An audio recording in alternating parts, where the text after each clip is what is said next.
Olá, meus alunos! Vamos aí para mais uma aula. Hoje nós vamos estudar a lição de número 9, né? Os gibeonitas enganam a Josué, revista CPAD de jovens. Hoje nós vamos estudar o capítulo 9. Eu gostaria de ler só o capítulo 9, versículo 1 e o 2, que diz assim: E sucedeu que, ouvindo isso, todos os reis que estavam daquém do Jordão, nas montanhas e nas campinas, e em toda a costa do grande mar, em frente do Líbano, os heteus, os amorreus, e os cananeus, e os ferezeus, e os heveus, e os jebuseus, se juntaram, eles de comum acordo, para pelejar contra Josué e contra Israel.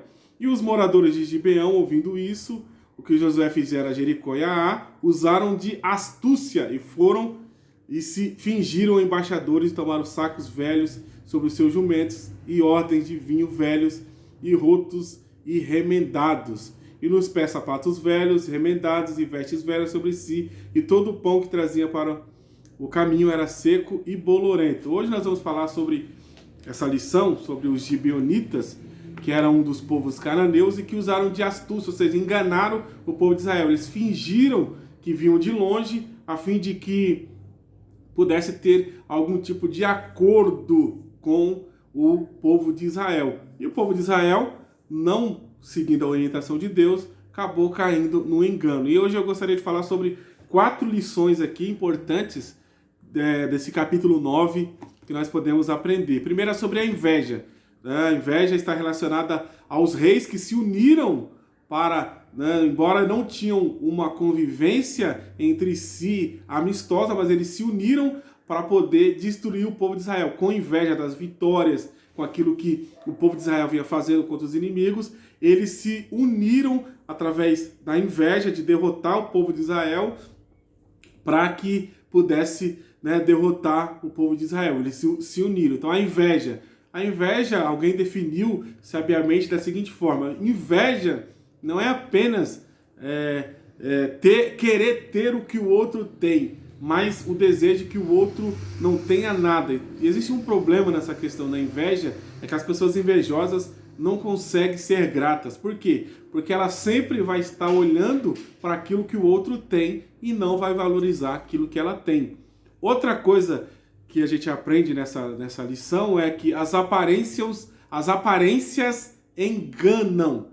O povo olhou pela aparência, eles fingiram que eram povos que vinham de longe, através de roupas velhas, pão embolorado, e as aparências enganam. Hoje nós vivemos um tempo, principalmente os jovens, deixa muito essa questão da aparência, se enganar pela aparência, pela beleza, e esquece de avaliar o caráter, o conteúdo, porque tem gente que só tem beleza e não tem mais nada a oferecer. Eu já disse na sala dos jovens que a gente precisa ter algo mais além da beleza para se oferecer. Não apenas ter um rosto bonito, a gente precisa ter caráter.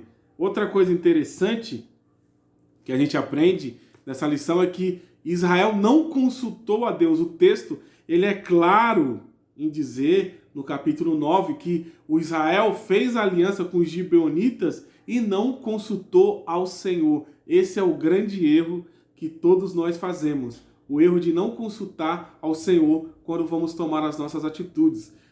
O grande erro das pessoas não é em orar demais, é de não orar e não buscar a orientação de Deus. E aí acaba quebrando a cara. E quarta lição que nós podemos aprender com essa lição, lição de número 9, sobre os gibeonitas, é a importância do compromisso com a palavra. Porque Josué deu a palavra, mas depois descobriu que ela é de longe, mas mesmo assim ele manteve. Isso mostra o compromisso que nós devemos ter com a nossa palavra. Como diz a Bíblia, Jesus ensinando sobre a palavra, ele diz que a vossa palavra seja, que o vosso sim seja sim e que o vosso não seja não. Hoje nós vivemos em um tempo em que as pessoas assinam contrato, assinam tanta coisa e acabam não cumprindo. Principalmente hoje nós vemos uma sociedade que desvaloriza os compromissos de casamento e todos os demais compromissos, mas que nós possamos, como servo de Deus, preservar a nossa palavra. Então fico com essa lição. Até a próxima. Até mais. Fico com Deus.